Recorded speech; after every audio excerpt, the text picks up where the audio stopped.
Olá, tudo jóia? Aqui é a professora Ana Grazielli de novo, continuando o vídeo sobre higiene e segurança do trabalho. No vídeo anterior, a gente deu uma introdução falando sobre o que faz essa área dentro da empresa e qual a importância dela, inclusive para a produtividade da organização, mas principalmente para a saúde do trabalhador. Nessa continuação da videoaula, vamos colocar também mais outros pontos relacionados a esse subsistema de recursos humanos.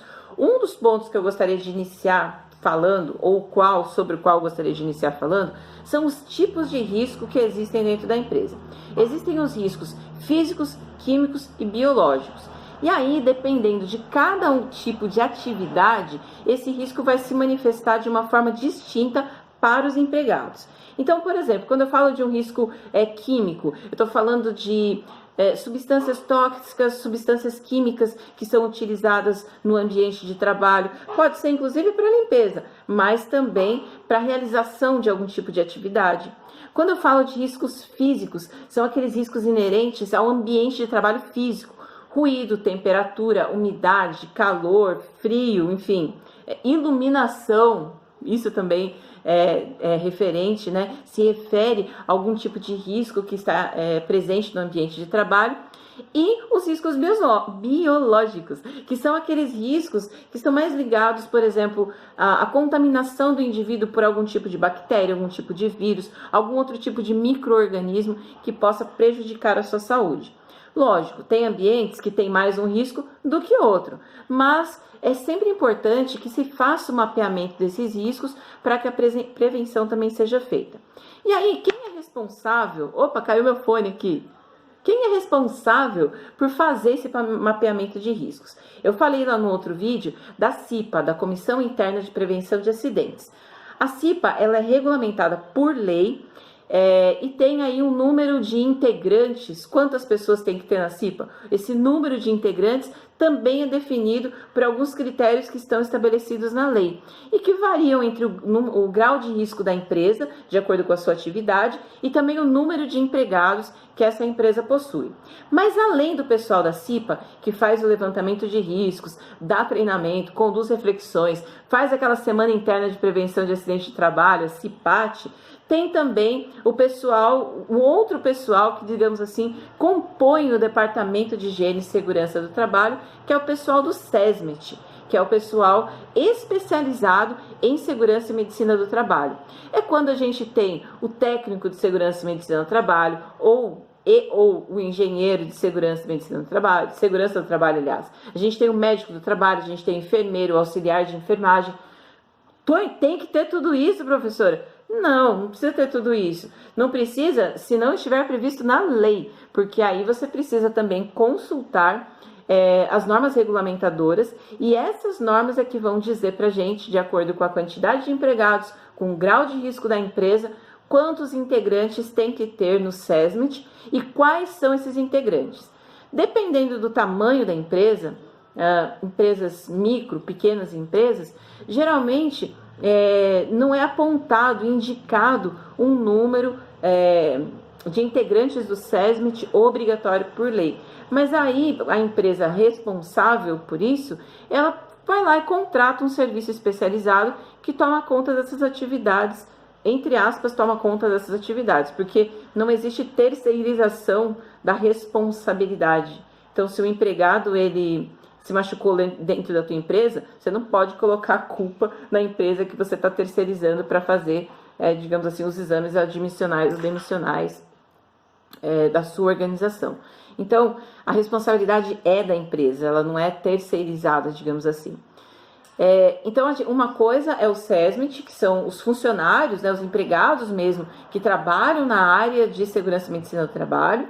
E outra coisa é a CIPA, que são funcionários de outros setores da empresa, que são eleitos pelos seus pares, pelos seus colegas, para um mandato definido, no qual, durante esse mandato, essas pessoas vão fazer as atividades inerentes à atividade da CIPA, que é um trabalho bastante intenso.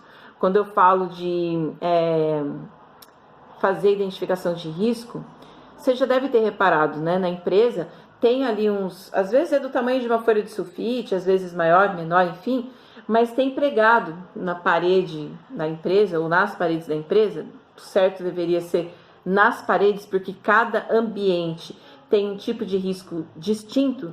Você tem lá uma folhinha, né? Vamos lá, um papel sulfite, onde tem um mapa de risco. O que é esse mapa de risco? Tem a planta baixa daquele cômodo, né? Ou daquela área da empresa, e aí são localizados ali com bolinhas, com círculos de diferentes tamanhos, de acordo com o tamanho do risco, maior fica o círculo, e diferentes cores também. Para cada tipo de risco tem uma cor distinta e o tamanho da bolinha também. Então as empresas que têm esse cuidado, que fazem esse acompanhamento, vão colocar os seus mapas de risco à disposição das pessoas. E por quê? Para que serve isso? É para enfeitar? Não, não é para enfeitar. É informação. Assim como muita coisa, ou quase tudo na vida, ou tudo, não sei, agora fiquei na dúvida, informação é a chave. Então, pensando, né, partindo desse paradigma prevencionista, a gente tem que dar treinamento, capacitar, discutir, dialogar com as pessoas, dar informação para elas, porque através da informação muitas coisas podem ser evitadas, muitas coisas se previnem. Na medida em que a gente não faz isso, a gente vai colocando as pessoas numa situação de risco. E essa situação de risco, nossa, além desses prejuízos que a gente já comentou, imagina só na situação que a gente está, ter que ir para o INSS para fazer todo o pedido, por exemplo, de um afastamento, seja por acidente do trabalho, seja por uma doença profissional, passar por perícia, e aí você entra em afastamento, depois sai do afastamento, e nossa, é toda aí uma burocracia, no mau sentido, que existe para que essas situações elas sejam tratadas dentro da empresa. Sem falar do risco à vida. Então, realmente prevenir é o melhor resultado, é o melhor que a gente pode fazer. Mas acontecendo alguma situação dessa, especificamente acidente de trabalho, existe uma legalidade aí para se cumprir. Então a empresa ela precisa preencher uma CAT, C-A-T, CAT, não é cat de gato, é CAT. Mas que significa comunicação de acidente de trabalho. Ela tem um dia para preencher isso. Então, se a pessoa se acidentou hoje, amanhã a empresa já tem que preencher.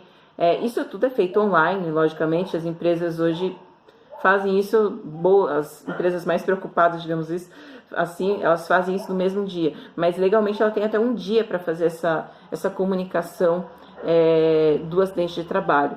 E é preciso ser feita, porque se não fizer essa comunicação, o empregado ele pode não conseguir obter os seus auxílios, né? Seja um auxílio por invalidez, seja um auxílio doença, enfim, pelo período do afastamento. Então é extremamente importante que a empresa cumpra com essa obrigação para que o empregado ele também não seja prejudicado. E aí, assim, hoje está muito complicado de você dizer assim, a empresa não vai fazer mais isso, né? A empresa não está nem aí. Não é bem assim. Hoje, com a tecnologia da informação, os sistemas, eles estão todos interligados. Então, fica até complicado de você dizer assim, eu não vou informar, não. Vai aparecer, em algum momento vai aparecer. Então, hoje é muito mais difícil você executar fraudes, né, nos sistemas aí relacionados aos empregados e que tem relação com o governo, porque com as bases de dados interligadas, facilmente essas fraudes elas são detectadas. Então, se a empresa está querendo dar uma de espertinha, agora já ficou mais difícil, bem mais difícil. E isso é bom para a própria empresa, para o seu processo de crescimento e aprendizado, é muito bom para o empregado, porque é mais segurança para ele, garante mais os seus direitos, e como nação é bom para nós também, porque afinal de contas, é preciso cada vez mais ter em mente que uma empresa, uma organização, seja lá de que natureza estivermos falando, é composta de gente, de pessoas, e a vida dessas pessoas é o maior bem que a gente pode preservar dentro de qualquer organização, beleza? Bom, nessa aula eu ainda falo sobre qualidade de vida no trabalho, mas aí eu acho que eu vou fazer um outro vídeo que é para não misturar as bolas, beleza? Então, por hora, é isso aí. Daqui a pouquinho tem mais um vídeo, só que agora sobre QVT. Fechou? Um abraço para você e bons estudos aí. Tchau, tchau.